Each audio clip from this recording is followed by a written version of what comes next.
sejarah Islam, khususnya terkait keruntuhan khilafah Islamiyah, muncul berbagai teori dan pandangan tentang peran Yahudi. Salah satu narasi yang sering diangkat dalam diskusi ini adalah bagaimana Yahudi, melalui berbagai intrik politik dan diplomasi, dianggap berkontribusi terhadap kehancuran khilafah Utsmaniyah. Mari kita tengok rekam jejak ini melalui sebuah narasi yang berkembang di kalangan tertentu. Pada akhir abad ke-19, ketika khilafah Utsmaniyah mulai melemah karena tekanan dari Eropa dan permasalahan internal, di belahan dunia lain muncul gerakan baru yang dipelopori oleh seorang pria bernama Theodor Herzl. Herzl adalah seorang Yahudi yang lahir di Austria dan menjadi pelopor gerakan Zionisme, sebuah gerakan yang bertujuan mendirikan tanah air Yahudi di Palestina. Pada saat itu, Palestina masih merupakan wilayah yang dikuasai oleh khilafah Utsmaniyah, dan Herzl tahu bahwa untuk mencapai tujuannya, ia harus berurusan dengan Sultan Abdul Hamid II, pemimpin khilafah. Herzl mencoba mendekati Sultan, menawarkan sejumlah besar uang untuk membayar utang-utang khilafah yang tengah dilanda krisis keuangan. Namun, Sultan Abdul Hamid II dengan tegas menolak tawaran tersebut, menyatakan bahwa tanah Palestina bukan untuk dijual. Tanah ini telah dikuduskan oleh darah umat Islam, dan saya tidak akan menyerahkannya kepada siapapun, katanya. Namun, Herzl tidak menyerah.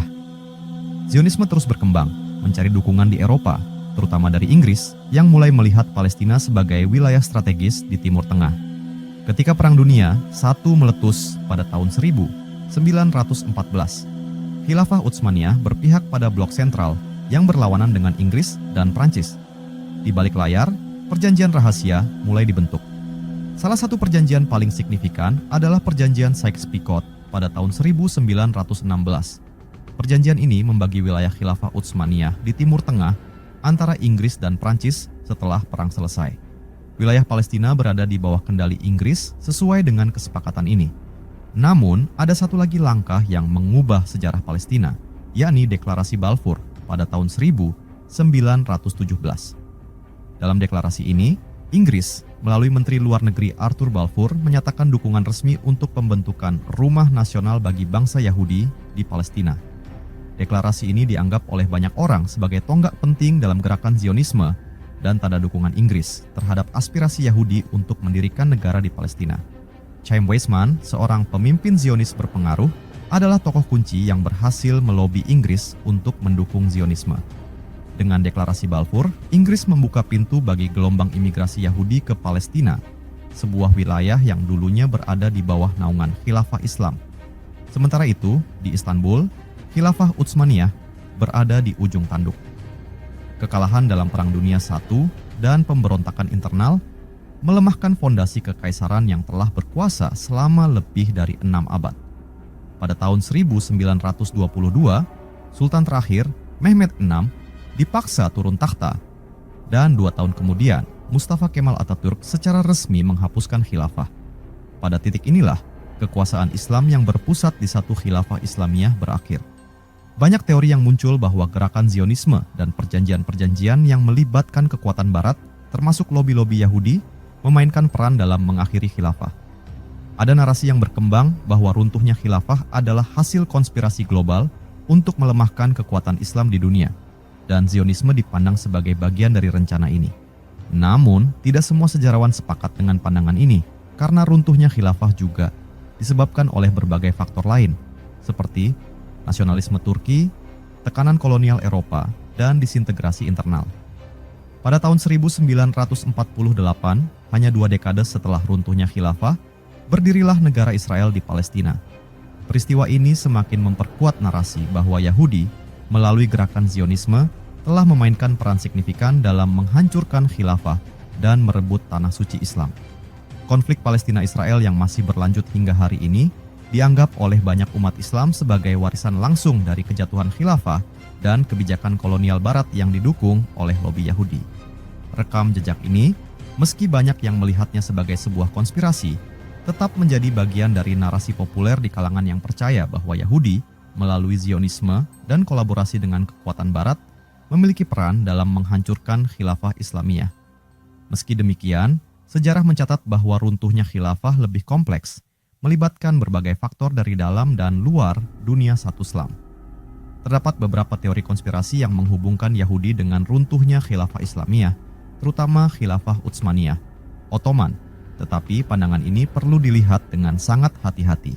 Sebagian besar pandangan ini lebih didasarkan pada interpretasi subjektif atau narasi ideologis daripada bukti sejarah yang jelas.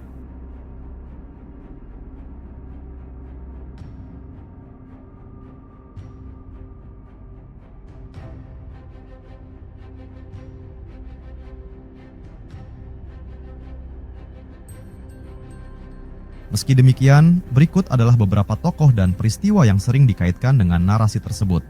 Pertama, Perjanjian Sykes-Picot, tahun 1916. Pada saat Perang Dunia I berkecamuk, Kekaisaran Utsmaniyah masih memegang kendali atas sebagian besar Timur Tengah. Kekaisaran ini adalah salah satu yang terbesar di dunia, dengan wilayah yang membentang dari Eropa Tenggara hingga Afrika Utara dan Jazirah Arab. Namun, kekuatan ini mulai melemah di bawah tekanan perang dan desakan dari kekuatan Eropa yang terus berkembang. Di balik layar, Inggris dan Prancis mulai merancang rencana untuk membagi wilayah Utsmaniyah begitu perang usai. Pada tahun 1915, seorang diplomat Inggris bernama Sir Mark Sykes duduk di sebuah ruangan gelap di London bersama rekannya dari Prancis, François Georges Picot. Meja kayu besar di hadapan mereka dipenuhi peta yang mengurai wilayah Kekaisaran Utsmaniyah di Timur Tengah. Wilayah ini, kata Sykes sambil menunjuk peta, harus dibagi di antara kita jika perang ini berakhir dengan kekalahan Utsmaniyah. Jika kita tidak merencanakannya sekarang, siapa tahu apa yang akan terjadi. Georges Picot mengangguk, matanya menatap tajam pada peta yang terbentang di hadapannya. Kami Prancis memiliki kepentingan lama di Suriah dan Lebanon. Itu wilayah kami secara historis, dan kami tidak akan mengalah. Sykes tersenyum tipis. Begitu juga kami. Palestina, Mesopotamia, bahkan bagian selatan Suriah, semuanya sangat penting bagi kepentingan kami, terutama untuk menjaga rute menuju India, permata dalam mahkota kerajaan Inggris. Aku paham, Tuan Sykes. Namun, kita perlu membuat perjanjian yang saling menguntungkan. Kedua negara kita sama-sama punya kepentingan besar di sini, jawab Picot. Suaranya tenang, tapi jelas berisi maksud terselubung. Selama beberapa bulan berikutnya, negosiasi antara Sykes dan Picot berlangsung intens. Mereka saling bertukar pendapat dan strategi tentang cara terbaik untuk membagi wilayah. Akhirnya, pada tahun 1916, mereka mencapai kesepakatan. Garis-garis pada peta Timur Tengah mulai ditarik dengan pensil, membagi wilayah sesuai kepentingan masing-masing negara. Mark Sykes menyodorkan peta yang sudah dibubuhi garis pembatas ke Georges Picot. Jadi ini kesepakatannya.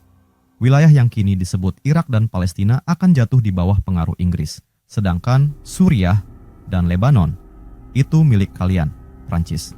Palestina akan menjadi wilayah internasional di bawah pengawasan semua pihak. Picot menatap peta itu sejenak. Ini memuaskan Tuan Sykes. Tapi bagaimana dengan perlawanan lokal? Umat muslim di sana pasti tidak akan diam saja melihat wilayah mereka dibagi-bagi. Sykes tersenyum kecil. Saat ini, mereka terlalu sibuk menghadapi kekalahan Kekaisaran Utsmaniyah, dan kita bisa memanfaatkan situasi itu. Jangan lupa, kami juga sudah menjanjikan wilayah kepada bangsa Arab melalui T.E. Lawrence, si Lawrence of Arabia. Jika kita mainkan kartu ini dengan benar, mereka akan mengira kita membantu mereka merdeka. Picot mengangkat alis. Dan setelah mereka sadar akan tipu muslihat ini, pada saat itu semuanya sudah terlambat, jawab Sykes tanpa ragu. Wilayah ini akan berada di tangan kita.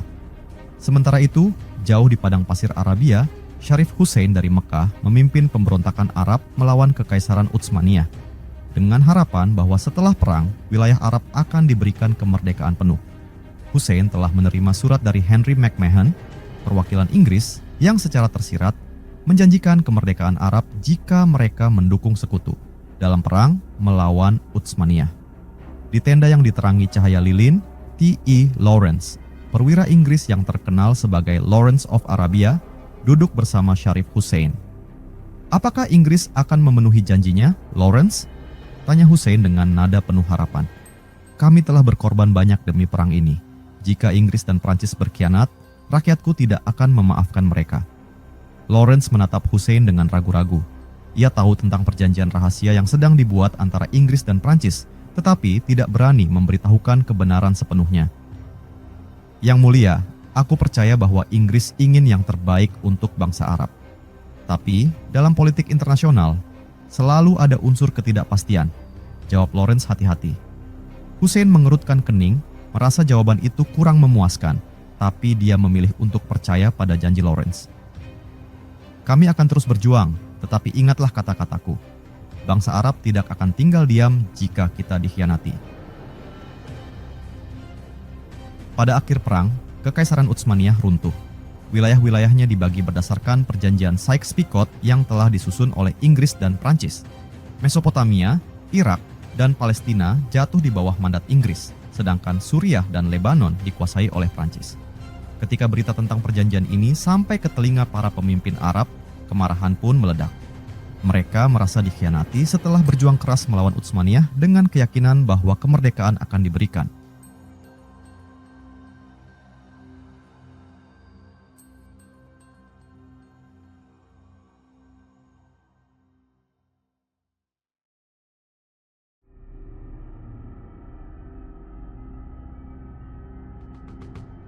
Namun, realitasnya, tanah mereka malah dibagi-bagi oleh kekuatan asing yang tidak pernah benar-benar peduli dengan aspirasi mereka.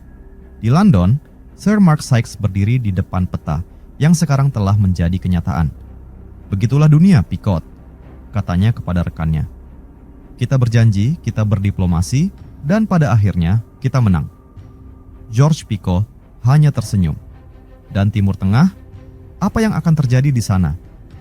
Sykes mengangkat bahu. Masa depan akan mengungkapkan kebenarannya sendiri.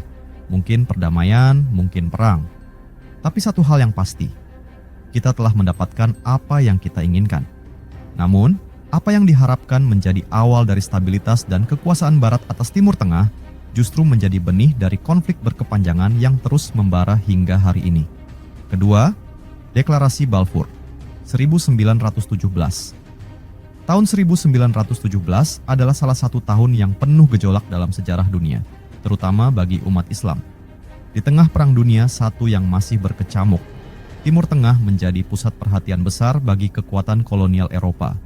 Di balik layar, sebuah peristiwa yang akan mengubah peta dunia satu Islam tengah direncanakan oleh salah satu kekuatan besar dunia, Inggris. Pada tahun itu, Deklarasi Balfour, sebuah dokumen singkat yang hanya terdiri dari beberapa kalimat, akan membawa dampak besar bagi umat Muslim, khususnya mereka yang tinggal di Palestina. Pada suatu sore di bulan November 1917, di sebuah ruang pertemuan di London, Arthur Balfour, Menteri Luar Negeri Inggris, duduk bersama Chaim Weizmann, seorang pemimpin Zionis yang berasal dari Rusia. Di atas meja terletak sebuah draft deklarasi yang disiapkan oleh pemerintah Inggris yang akan memberikan dukungan resmi bagi Zionisme untuk mendirikan sebuah rumah nasional bagi bangsa Yahudi di Palestina yang saat itu masih berada di bawah kekuasaan Khilafah Utsmaniyah. Weizmann, yang sejak lama memperjuangkan Zionisme, menatap Balfour dengan harapan besar. Tuan Balfour, kami sudah berjuang selama puluhan tahun untuk mendapatkan tanah air kami kembali. Palestina adalah tanah yang dijanjikan bagi bangsa Yahudi dan kami tidak akan berhenti sampai kami mendapatkannya, ucapnya dengan tegas. Balfour menyandarkan punggungnya di kursi, tatapannya tenang namun penuh kalkulasi. Dr. Weizmann, kami di Inggris sangat memahami aspirasi kalian. Namun, Anda juga harus tahu bahwa wilayah Palestina sangat strategis bagi kami, dan kami tidak bisa mengabaikan kepentingan politik maupun militer kami di wilayah itu. Weizmann tersenyum tipis, tahu bahwa ia telah memenangkan hati Inggris dengan kecerdasannya. Kami, bangsa Yahudi, siap untuk bekerja sama dengan Inggris dalam segala hal. Wilayah itu akan menjadi benteng bagi kalian dan kami akan menjaga stabilitas di sana. Akhirnya, Balfour mengambil selembar kertas dan pena, menuliskan deklarasi yang akan segera dikenal sebagai Deklarasi Balfour. Dengan surat tersebut, Inggris menyatakan dukungannya untuk pendirian rumah nasional bagi Yahudi di Palestina. Sementara di Eropa kesepakatan ini ditandatangani, jauh di Timur Tengah, kabar ini akan segera mengguncang umat Islam, terutama di Palestina dan wilayah Arab lainnya. Di Yerusalem, seorang ulama terkemuka, Syekh Amin Al-Husaini, menerima kabar tersebut dengan hati yang gundah.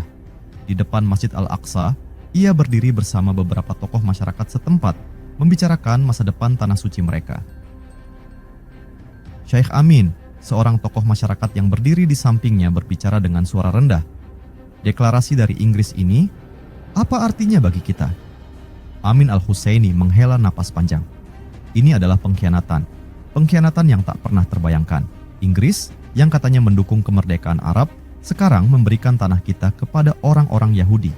Palestina adalah tanah Islam, tanah yang dilindungi oleh khilafah selama berabad-abad. Seorang pemuda yang ikut dalam diskusi itu, matanya penuh kemarahan, berkata, "Kita harus bertindak, Syekh. Mereka tidak boleh mengambil tanah kita begitu saja." Al-Husaini menatap jauh ke cakrawala, memikirkan nasib Palestina dan umat Islam. Perang ini belum selesai, katanya.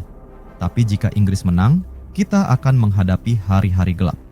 Umat muslim di seluruh dunia harus tahu bahwa ini bukan hanya soal tanah, ini soal identitas kita sebagai umat Islam. Di tempat lain, Syarif Hussein, pemimpin Mekah yang memimpin pemberontakan Arab melawan Kekaisaran Utsmaniyah dengan dukungan Inggris, baru saja menerima kabar tentang deklarasi Balfour. Di tendanya di tengah padang pasir, ia mendiskusikan hal ini dengan anak-anaknya, Faisal dan Abdullah. "Kita berjuang untuk kebebasan bangsa Arab, kita mempercayai Inggris," katanya dengan nada pahit. Namun, kini mereka memberikan Palestina kepada orang-orang Yahudi. Ini adalah pengkhianatan yang tidak bisa dimaafkan.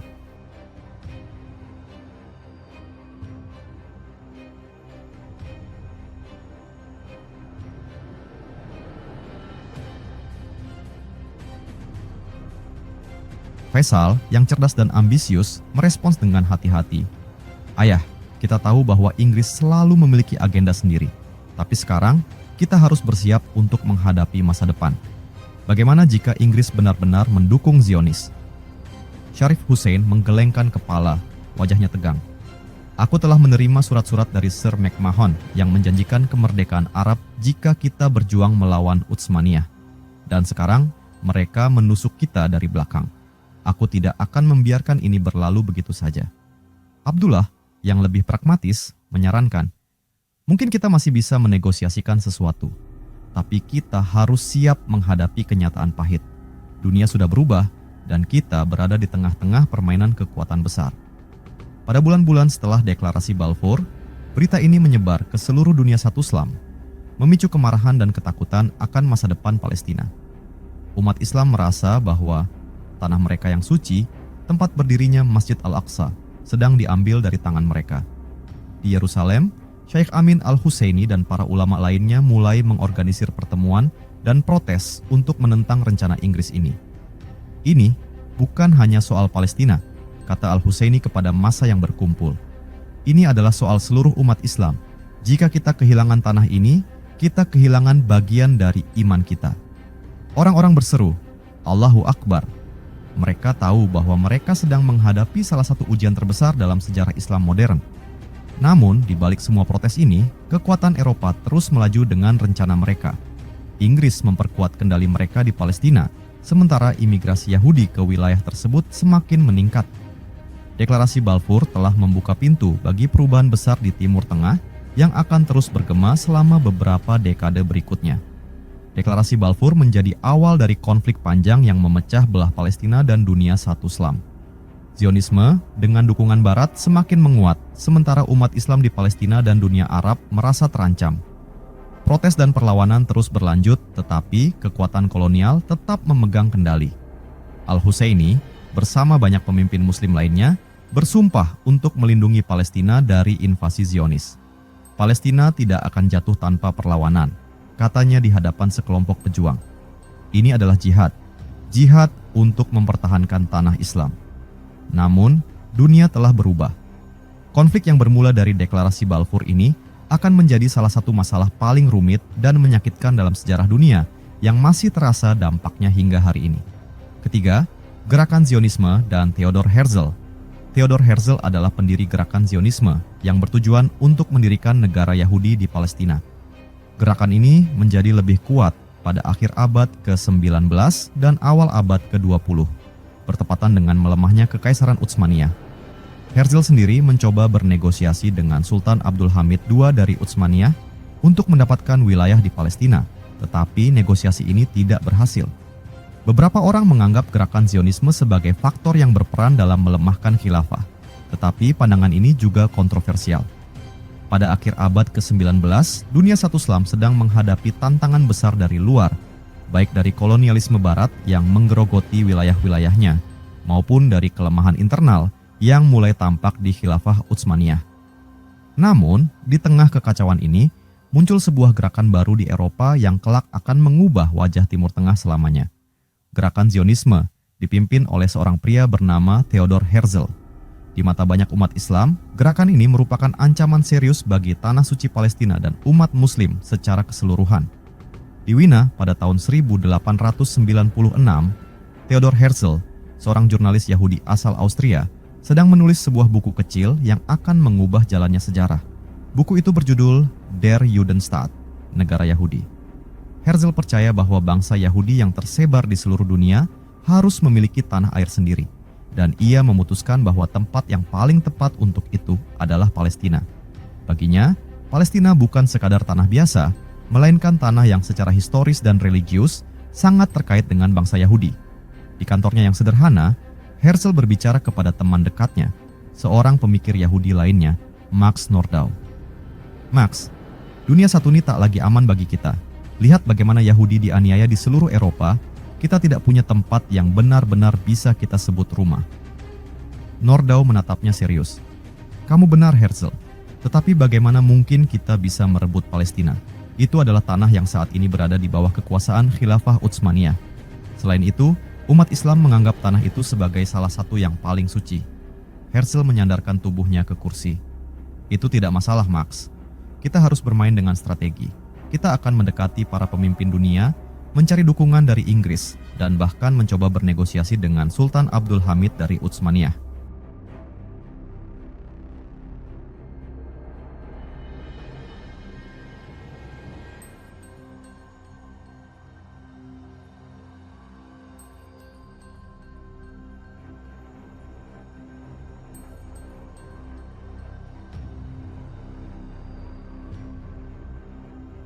Dunia akan mendengarkan kita jika kita bertindak cerdas. Tidak lama setelah ide tersebut dikemukakan, Herzl memutuskan untuk mencoba bernegosiasi langsung dengan Sultan Abdul Hamid II dari Utsmaniyah. Herzl tahu bahwa Utsmaniyah sedang dilanda krisis keuangan dan menawarkan sesuatu yang ia anggap menggiurkan. Bantuan keuangan yang besar untuk menyelamatkan khilafah Utsmaniyah dari utang, dengan syarat bangsa Yahudi diizinkan mendirikan tanah air di Palestina. Di Istana Dolmabahce, di Istanbul, Herzl diterima oleh seorang pejabat Utsmaniyah yang menyampaikan permohonannya kepada Sultan. Setelah mendengar proposal Herzl, Sultan Abdul Hamid II menggelengkan kepala dengan tegas. Dalam percakapan tertutup dengan para penasihatnya, Sultan menyatakan sikapnya dengan sangat jelas. Palestina bukan untuk dijual, katanya dengan nada tegas. Jika Herzl berpikir dia bisa membeli tanah yang suci bagi umat Islam dengan uang, dia sangat keliru. Palestina adalah milik umat Islam, bukan hanya untuk orang Yahudi. Salah satu penasihat Sultan bertanya, "Tetapi, Yang Mulia, tawaran ini bisa menyelamatkan kita dari krisis keuangan." Sultan menggeleng. "Tidak ada uang yang cukup untuk menggantikan kehormatan umat. Aku tidak akan menodai tanah yang diberkahi dengan transaksi seperti itu." Herzl, yang menunggu jawaban Sultan, merasa kecewa ketika pesan penolakan sampai kepadanya. Namun, dia tidak menyerah. "Kita akan menemukan jalan lain," katanya kepada Nordau. "Jika Utsmaniyah tidak bisa diajak bernegosiasi, kita akan mencari dukungan di tempat lain, mungkin di Inggris." Setahun kemudian, pada tahun 1897, Herzl mengorganisir Kongres Zionis pertama di Basel, Swiss. Dalam pertemuan besar ini, Herzl dan para pengikutnya memaparkan ide-ide Zionisme dengan lebih formal dan mendetail. Herzl dengan bangga berdiri di hadapan ratusan delegasi Yahudi dari seluruh dunia. "Kita adalah satu bangsa dan kita membutuhkan tanah air kita sendiri," katanya dengan penuh keyakinan. "Palestina adalah tanah yang dijanjikan bagi kita. Kita tidak akan mundur sampai mimpi ini terwujud." Tepuk tangan bergemuruh di ruangan itu. Para hadirin tampak antusias dengan visi Herzl. Namun, di balik semangat itu, ada kekhawatiran dari umat Islam yang mulai menyadari ancaman dari gerakan ini. Di Yerusalem, Kabar tentang kongres ini mulai menyebar di kalangan ulama dan pemimpin muslim. Di Masjid Al-Aqsa, Syekh Amin Al-Husaini, salah satu ulama terkemuka, mengumpulkan para tokoh masyarakat untuk membahas ancaman Zionisme. "Kalian sudah mendengar tentang apa yang sedang terjadi di Eropa," kata Al-Husaini, tatapannya serius. "Orang-orang Yahudi ini sedang berencana untuk mengambil Palestina dari tangan kita." Herzl dan pengikutnya bermimpi membangun negara Yahudi di tanah yang telah dilindungi oleh umat Islam selama berabad-abad.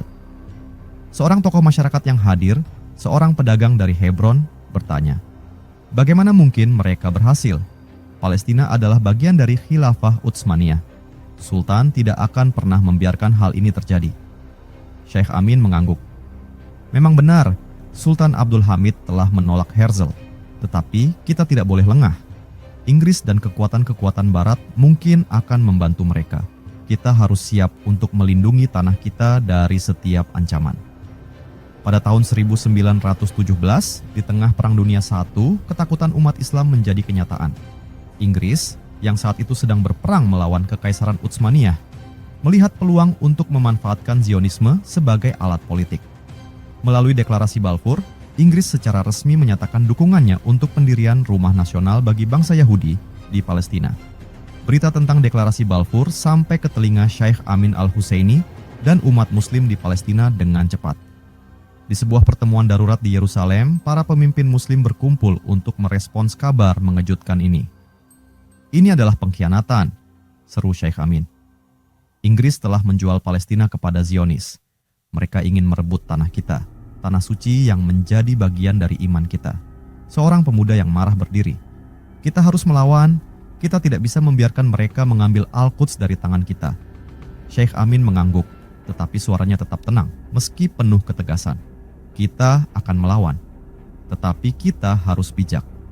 Kita tidak berperang melawan hanya satu kelompok, tetapi melawan seluruh kekuatan kolonial yang ingin memecah belah umat Islam. Ini adalah jihad bagi tanah dan iman kita." Dengan dukungan Inggris, Zionisme terus berkembang. Herzl telah meninggal dunia pada tahun 1904, tetapi gerakan yang ia mulai kini semakin kuat. Imigrasi Yahudi ke Palestina meningkat, dan ketegangan antara penduduk Arab Muslim dan pemukim Yahudi mulai membesar.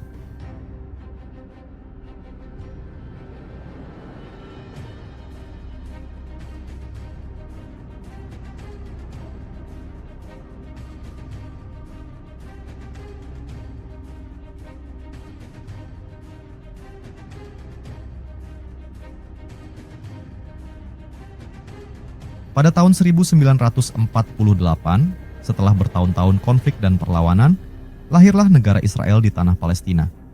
Bagi umat Islam, ini adalah bukti nyata bahwa gerakan Zionisme yang dimulai oleh Herzl telah berhasil mencapai tujuannya, meskipun dengan cara yang penuh dengan kontroversi dan penderitaan. Di Al-Aqsa, Syekh Amin Al-Husaini berdiri di depan para pengikutnya. Matanya menatap jauh ke depan, mengingat perjuangan panjang melawan Zionisme. "Perjuangan ini belum selesai," katanya.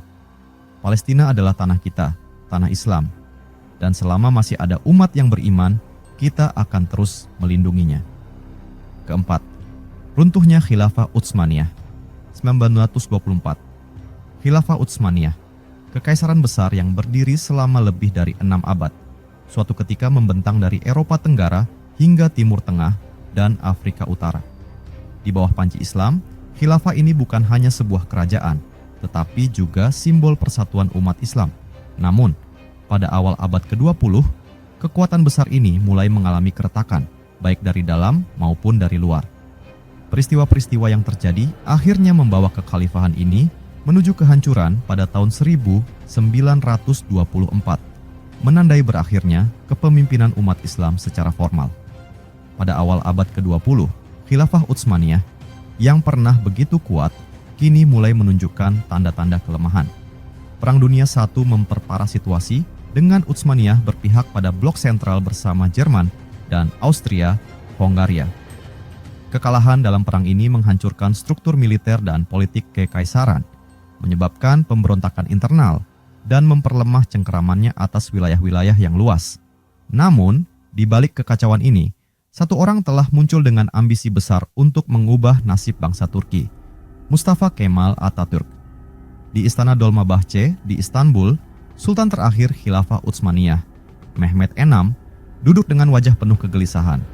Di hadapannya berdiri beberapa pejabat tinggi dan penasihat kerajaan. "Yang mulia," kata salah satu penasihat, suaranya bergetar. "Negara ini tidak bisa lagi bertahan. Pasukan sekutu telah menduduki Istanbul, wilayah-wilayah kami hilang satu persatu, dan kini Mustafa Kemal telah mengambil alih Ankara. Kekaisaran kita hampir runtuh." Sultan Mehmed VI menatap peta kekaisaran yang semakin mengecil. "Apakah ini akhir dari khilafah yang suci ini?" tanyanya dengan suara pelan, hampir tak terdengar. Salah satu pejabat mencoba menawarkan harapan. "Kita masih memiliki Istanbul dan beberapa wilayah kecil. Jika kita bisa bernegosiasi dengan sekutu, mungkin ada cara untuk menyelamatkan khilafah." Namun, Sultan Mehmed tahu bahwa ini bukan lagi soal negosiasi. Kekuasaan khilafah telah merosot dan ancaman dari dalam yang dipimpin oleh Mustafa Kemal semakin menguat. Di Ankara, jauh dari Istana Dolmabahce, Mustafa Kemal Atatürk telah mengumpulkan para pemimpin nasionalis Turki. Baginya, khilafah bukan lagi simbol kekuatan Islam, melainkan lambang kemunduran yang perlu dihapus agar Turki bisa bangkit sebagai bangsa modern. "Saudara-saudara," kata Mustafa Kemal dengan suara lantang dalam sebuah pertemuan penting pada tahun 1922, "kita tidak bisa lagi hidup di bawah bayang-bayang kekuasaan lama yang terus membawa kita ke dalam kehancuran. Khilafah telah gagal membawa kita maju, dan kini saatnya untuk membentuk sebuah republik baru yang kuat, tanpa pengaruh agama di dalam politik." Salah satu jenderal yang setia kepada Kemal, İsmet İnönü, mengangguk setuju. "Kami siap untuk mendukungmu, Pasha. Tetapi bagaimana dengan umat Islam? Khilafah adalah simbol suci bagi mereka. Jika kita menghapuskan khilafah, kita mungkin akan menghadapi perlawanan besar dari dunia muslim." Kemal mengangguk, memahami kekhawatiran itu. "Kita akan menghadapi tantangan, tapi ini adalah satu-satunya jalan. Kita tidak bisa membiarkan masa depan bangsa Turki dikendalikan oleh masa lalu. Umat Islam di seluruh dunia mungkin akan marah, tapi kita sedang menyelamatkan bangsa ini dari kehancuran." Sementara itu, di Istanbul, kabar tentang rencana Mustafa Kemal untuk menghapuskan khilafah mulai menyebar ke seluruh kota. Banyak ulama dan tokoh muslim terkemuka merasa bahwa hal ini adalah pengkhianatan terhadap warisan Islam. Di sebuah masjid besar di Istanbul, Syekh Mustafa Sabri, seorang ulama terkenal, berkumpul dengan para pengikutnya untuk membahas situasi ini. "Khilafah adalah jantung umat Islam," kata Syekh Sabri dengan nada penuh kecemasan. "Jika Mustafa Kemal menghapus khilafah, kita akan kehilangan pusat kekuasaan Islam yang selama ini menjaga umat ini bersatu." Seorang ulama muda dengan mata penuh kemarahan bertanya, "Apa yang bisa kita lakukan, Syekh?" Pasukan Kemal terlalu kuat dan rakyat Turki sepertinya mendukungnya. Syekh Sabri menghela napas panjang. "Kita harus berdoa, kita harus mengingatkan umat Islam di seluruh dunia bahwa ini bukan sekadar soal Turki, ini soal masa depan Islam.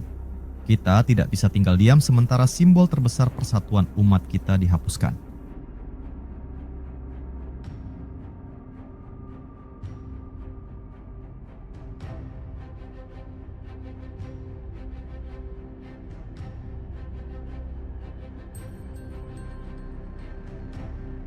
Namun, terlepas dari upaya para ulama dan kelompok konservatif, kekuatan Mustafa Kemal semakin tak terbendung. Pada tahun 1922, dia berhasil menggulingkan Sultan Mehmed VI, memaksa sang sultan untuk meninggalkan Istanbul dan mengasingkan diri ke Italia. Pada tahun 1924, Mustafa Kemal mengambil langkah terakhir yang paling drastis, penghapusan khilafah. Di depan Majelis Agung Turki di Ankara, dia menyampaikan pidato bersejarah yang menandai berakhirnya era khilafah Islamiyah. "Khilafah tidak lagi relevan bagi bangsa kita," katanya dengan tegas. "Turki adalah negara republik dan tidak ada tempat bagi sistem pemerintahan yang berbasis agama. Kami telah memilih jalan modernisasi dan khilafah hanya akan menghambat kemajuan kita." Di dunia satu Islam, berita ini datang seperti petir di siang bolong. Umat muslim di berbagai belahan dunia merasa terguncang. Di Makkah, Madinah, Kairo, hingga Delhi, para ulama dan pemimpin muslim mengutuk langkah ini sebagai pengkhianatan terhadap Islam. Muhammad Iqbal, seorang pemikir muslim terkenal dari India, menyatakan dalam sebuah pidatonya, "Runtuhnya khilafah adalah tragedi besar bagi dunia satu Islam. Ini bukan hanya tentang Turki, ini tentang kehilangan pusat simbolik yang mempersatukan umat Islam di seluruh dunia. Di berbagai tempat di dunia Muslim, terutama di wilayah yang masih dijajah, seperti India dan Mesir, gerakan-gerakan pro-khilafah mulai muncul. Di India, gerakan khilafat dipimpin oleh tokoh-tokoh seperti Maulana Muhammad Ali dan Syaukat Ali, yang berusaha memulihkan khilafah dan mengembalikan kepemimpinan umat Islam. Dalam sebuah rapat besar di Delhi, Maulana Muhammad Ali berbicara dengan penuh semangat di hadapan ribuan umat Muslim. Saudara-saudaraku, kita tidak bisa membiarkan khilafah runtuh tanpa perlawanan. Kita harus bangkit untuk melindungi warisan Islam yang telah diwariskan oleh para pendahulu kita. Mustafa Kemal telah melakukan kesalahan besar, dan kita tidak akan membiarkan ini berlalu begitu saja. Namun, meskipun gerakan ini mendapatkan dukungan luas di kalangan umat Muslim, realitas politik berubah dengan cepat. Mustafa Kemal dengan dukungan militer dan rakyat Turki telah mengokohkan kekuasaannya. Dunia Muslim tidak mampu memulihkan khilafah yang telah dihancurkan. Pada akhirnya, tahun 1924 menandai berakhirnya khilafah Islamiyah, sebuah institusi yang telah ada sejak zaman Abu Bakar As-Siddiq, khalifah pertama setelah wafatnya Nabi Muhammad SAW. Bagi umat Islam, ini bukan sekadar perubahan politik, tetapi akhir dari sebuah era yang panjang. Namun, bagi Mustafa Kemal Atatürk, ini adalah awal dari sebuah era baru. Turki modern yang dibangun di atas fondasi sekularisme dan nasionalisme, bangkit dari reruntuhan khilafah.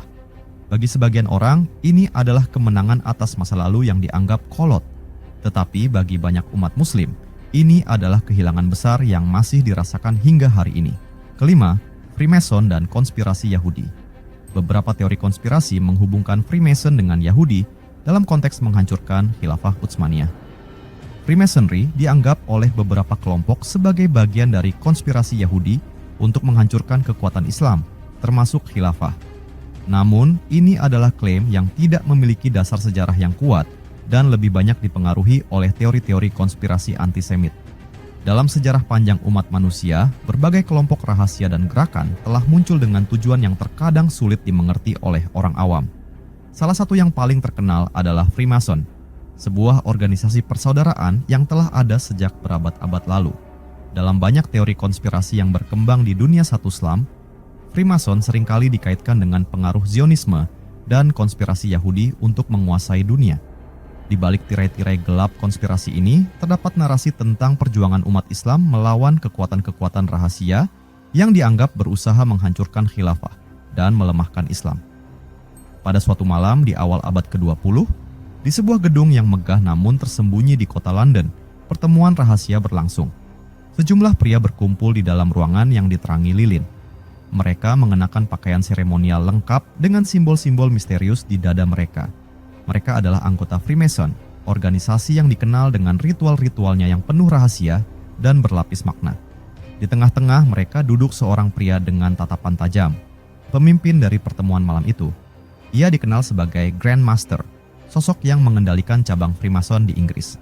Di hadapannya terbentang peta dunia, dan di sampingnya berdiri seorang tamu khusus, Chaim Weizmann, seorang Zionis terkemuka yang akan menjadi tokoh penting dalam pembentukan negara Israel. Weizmann, kata sang Grand Master, suaranya dalam dan penuh wibawa. Apa yang kau inginkan dari kami? Mengapa Zionis tertarik bekerja sama dengan Freemason?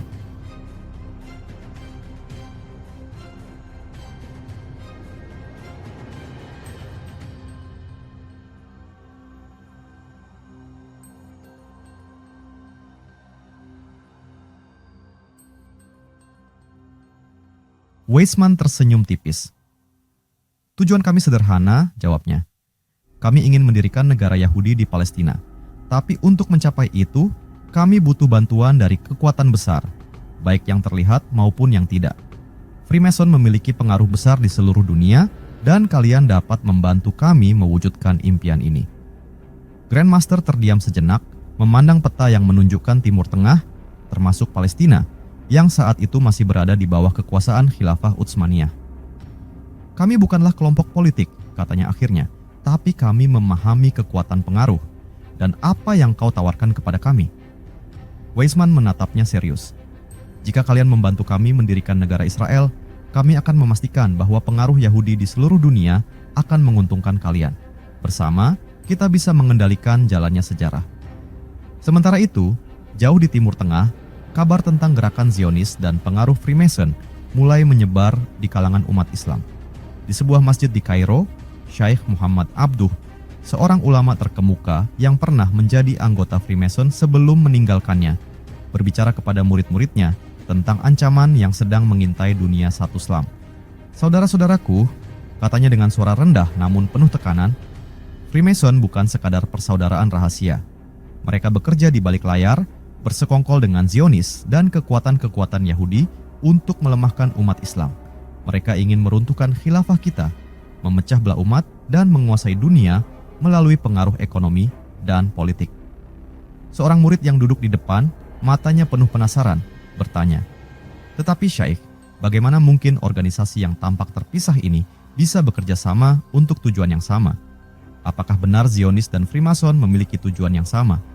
Syekh Abduh mengangguk pelan. Kalian harus memahami bahwa kekuatan-kekuatan ini sangat cerdik. Mereka mungkin tampak berbeda, tetapi tujuan akhir mereka adalah sama, untuk menguasai dunia dan menyingkirkan Islam dari pusat peradaban. Freemason memberikan perlindungan dan sarana, sementara Zionis menggerakkan agenda politik mereka. Di Istanbul, Kekaisaran Utsmaniyah yang mulai melemah karena tekanan dari luar dan dalam menghadapi bahaya yang semakin nyata. Sultan Abdul Hamid II, sang khalifah terakhir, yang mencoba mempertahankan kekuatan khilafah, sudah menyadari bahaya Freemason dan pengaruh Yahudi. Suatu hari, di Istana Yildiz, Sultan Abdul Hamid memanggil penasihat-penasihat terdekatnya untuk membicarakan kabar yang datang dari Eropa. Di dalam ruangan itu, hanya suara pelan dari langkah-langkah kaki yang terdengar di atas karpet tebal. "Aku telah mendengar kabar dari Barat," kata Sultan dengan nada berat. Freemason dan Zionis sedang merencanakan sesuatu. Mereka tidak hanya mengincar Palestina, tetapi juga keseluruhan khilafah. Mereka ingin melihat Islam terpecah-pecah. Salah satu penasihat Sultan, seorang pejabat yang bertanggung jawab atas intelijen, mengangguk. "Kami telah mendengar desas-desus tentang pertemuan rahasia di Eropa yang mulia. Mereka bersekongkol untuk meruntuhkan khilafah dan membagi wilayah kita setelah perang ini berakhir. Inggris, Prancis, dan bahkan Rusia terlibat dalam konspirasi ini." Sultan Abdul Hamid menggenggam tongkatnya dengan kuat. "Aku telah menolak tawaran mereka untuk menjual Palestina. Mereka pikir tanah suci ini bisa dibeli dengan emas. Tetapi aku tahu bahwa ini bukan akhir dari upaya mereka. Mereka akan kembali dan mereka akan menggunakan cara-cara yang lebih licik."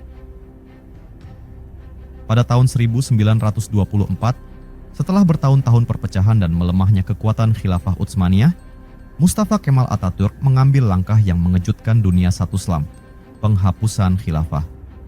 Bagi banyak umat muslim, ini adalah bukti nyata dari persekongkolan Freemason dan Zionis untuk menghancurkan pusat kekuatan Islam. Di sebuah pertemuan rahasia di Kairo, Hasan al-Banna, pendiri Ikhwanul Muslimin, berbicara kepada sekelompok kecil pemuda yang bersumpah untuk melawan pengaruh asing yang telah menghancurkan khilafah. "Saudara-saudaraku," kata Hasan al-Banna, suaranya penuh semangat, "kita sekarang hidup di masa yang sangat berbahaya. Khilafah kita telah dihancurkan oleh tangan-tangan kotor Freemason dan Zionis. Mereka mungkin tidak terlihat di permukaan, tetapi mereka ada di balik setiap perjanjian rahasia, setiap upaya untuk memecah belah umat kita." Seorang pemuda di antara mereka angkat bicara. "Bagaimana mungkin kita melawan mereka? Kekuatan mereka begitu besar dan kita hanya segelintir orang." Hasan al-Banna tersenyum, tapi wajahnya tetap serius. "Kekuatan mereka terletak pada tipu daya dan pengaruh. Namun, kekuatan kita ada pada iman dan persatuan. Kita tidak bisa membiarkan mereka menang. Kita akan mendidik umat, menyatukan kembali kekuatan Islam, dan melawan setiap upaya mereka untuk menguasai tanah kita dan iman kita."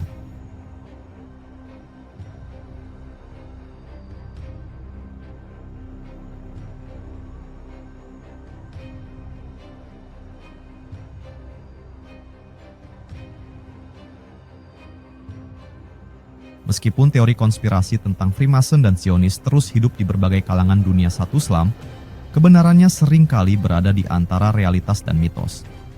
Freemason, dengan segala rahasia dan simbolismenya, memang memiliki pengaruh besar dalam sejarah politik dunia, Namun, keterkaitannya dengan Zionisme dan usaha mereka untuk meruntuhkan khilafah masih menjadi perdebatan. Di sisi lain, Zionisme melalui upaya diplomatik dan politik berhasil mendirikan negara Israel pada tahun 1948 yang dianggap oleh sebagian besar umat Islam sebagai hasil dari persekongkolan Barat. Peristiwa-peristiwa ini terus menciptakan luka dalam hubungan antara dunia satu Islam dan Barat. Namun yang pasti adalah bahwa umat Islam di berbagai belahan dunia terus berjuang melawan kekuatan-kekuatan yang dianggap berupaya menguasai dan memecah belah mereka, baik melalui cara-cara terang-terangan maupun tersembunyi. Dari pertemuan-pertemuan rahasia di Eropa hingga jatuhnya khilafah, teori konspirasi tentang Freemason dan Zionis terus menghantui pikiran banyak umat Islam. Apakah semua ini hanyalah bayang-bayang dari dunia yang penuh intrik, ataukah memang ada kebenaran di balik misteri ini? Sejarah terus berjalan, namun pertanyaan-pertanyaan tentang siapa yang sebenarnya mengendalikan dunia Satuni tetap ada di benak banyak orang. Dalam kenyataannya, banyak faktor yang menyebabkan keruntuhan khilafah Islamiyah, termasuk kekuatan imperialisme Eropa, perpecahan internal, dan perkembangan nasionalisme Arab dan Turki. Klaim bahwa Yahudi secara langsung bertanggung jawab atas runtuhnya khilafah seringkali tidak berdasar pada fakta historis dan lebih merupakan interpretasi ideologis.